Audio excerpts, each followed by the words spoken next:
Meski resmi beroperasi sejak Sabtu 15 April 2023, pengendara yang melintas di ruas jalan tol Sigri Banda Aceh seksi 5 dan 6 belum dikenakan tarif alias gratis.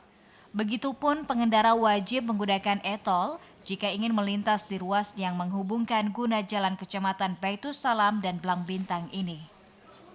Branch Manager Tol Sigri Banda Aceh, Totok Masyadi mengatakan, pengoperasian kedua seksi tuas tol ini merupakan upaya menghadapi Lebaran Idul Fitri 1444 Hijriah.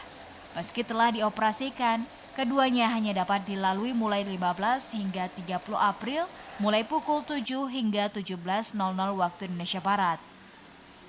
Kondisi ini menyusul status kedua ruas jalan baik seksi 5 dan 6 yang masih fungsional. Tak hanya itu, pengendara juga diminta membatasi kecepatannya di angka 80 meter per jam.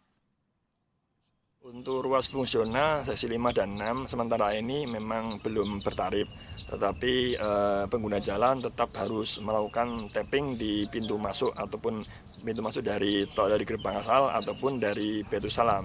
Tapi nanti waktu tapping keluar dia akan didedak hanya sebatas ruas yang operasi. Misalnya ini orang pengguna masuk dari Blang Bintang keluar dari Baitus Salam, dia harus men-tapping tetapi nanti saldonya tidak akan berkurang.